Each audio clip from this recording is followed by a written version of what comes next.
आप लोगों को बहुलक का 2 एग्जाम्पल बताए थे।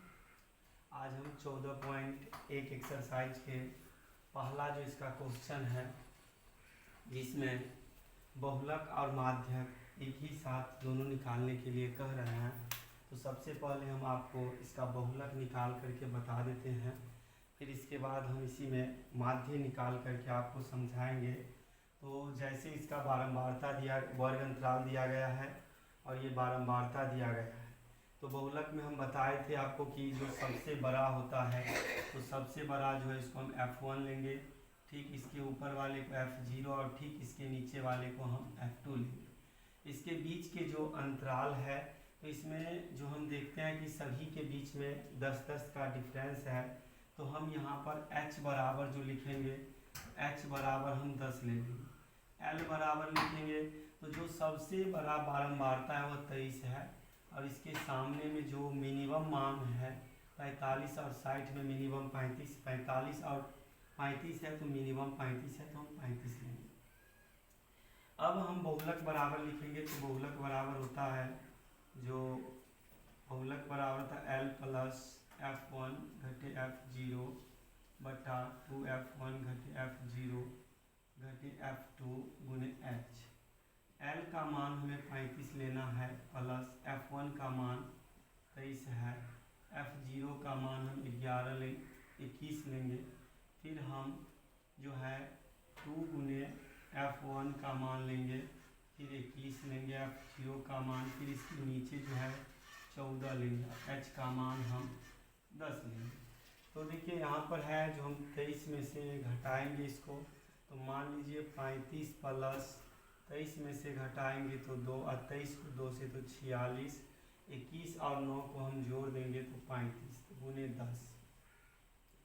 अब हम जो है 35 प्लस 2 बट्टा 46 में से हम 35 घटाएंगे तो 11 गुने 10।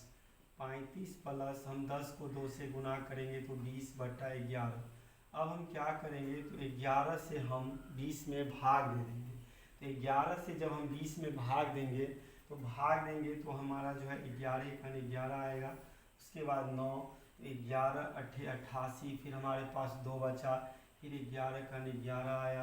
फिर जब हमारे पास जो है 2 बचा तो फिर हम लगाएंगे तो फिर से यही आएगा। तो हम इसको लिख सकते हैं 36.81। तो इसका बहुलक का आंसर होगा, क्योंकि बहुलक पहले पूछ रहा है तो पहले हम बहुलक का निकाल लिए। अब इसी में हमको पूछ रहा है माध्य निकालने के लिए। तो माध्य में तो आपको पता है कि x निकालना पड़ेगा जो वर्ग चिन्ह होता है, और f गुने x मतलब वर्ग बारंबारता और वर्ग चिन्ह का गुणनफल। तो हम x निकालेंगे तो x के लिए हम आपको बताए थे जो x कैसे निकालना है। तो देखिए पहले आप बहुलक को पहले देख लीजिए, समझिए, उसके बाद हम आपको इसका जो माध्य है वो निकाल करके दिखाते हैं। तो जैसे हम पहले x निकालेंगे तो हम बताए थे आपको कि जो इसका जो डिफरेंस होगा, जैसे 15 में से हम 5 घटा लेंगे तो 15 में से 5 घटाएंगे तो 10 बचा, और उसका हम आधा कर लेंगे तो 10 का आधा करेंगे तो 5। तो जो 5 आया उसको हम इसमें जोड़ देंगे, तो 5 को 5 में जोड़ेंगे तो 10। तो हम यहाँ पर लिखेंगे 10, फिर उसी 5 को हम 15 में जोड़ेंगे तो हम फिर लिखेंगे 20, फिर 25 में जोड़ेंगे तो फिर 30, फिर 35 में जोड़ेंगे तो 40, फिर 45 में जोड़ेंगे तो 50, फिर 55 में जोड़ेंगे तो 60। अब लिखना है हमको f गुने x मतलब बारंबारता का मान गुने वर्ग चिन्ह का मान। तो हम 10 से गुना करेंगे 60 को तो 10 छक्के 60, फिर 11 दूनी 22, फिर हम गुना करेंगे तो 21 तिया 63, फिर 23 चौका 92, फिर हम इसको गुना करेंगे 14 पंचे 70, फिर 6 पंचे 30। अब हम इसको जोड़ लेंगे जो इसका f गुने x का मान है, फिर यहाँ पर हम बारंबारता को जोड़ लेंगे। तो हम आप बहुलक देखिए उतार लीजिए। तो हम इसको मिटा रहे हैं।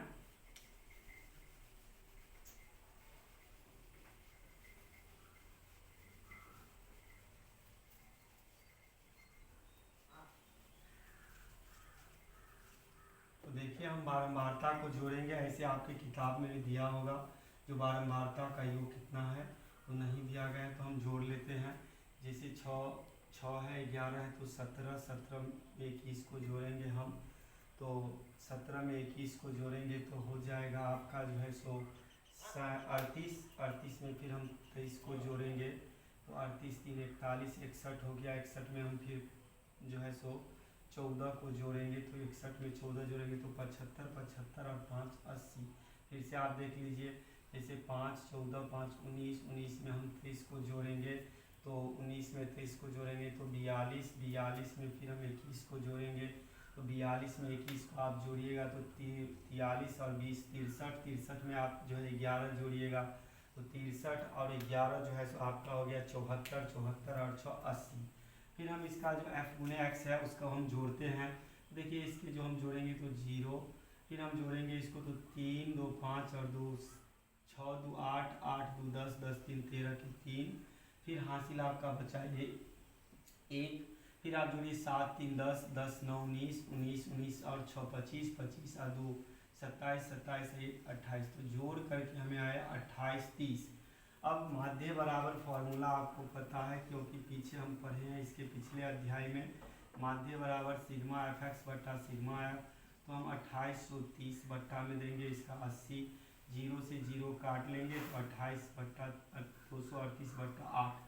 8 से आप भाग दीजिए इसमें तो 8 त्रिक 24 आया आपका, फिर आपको 4 बचा, 8 पंचे 40 आया, फिर आपका 3 बचा, फिर जो यहाँ पर लगाएंगे हम 0 लेंगे तो दशमलव होगा तो 4 8 से देंगे तो 8 त्रिक 24 आया, फिर यहाँ पर 6 आया, फिर हम देंगे तो 8 सत्ते 56 आया, फिर 4 आया तो फिर हम देंगे तो 8 पंचे 40।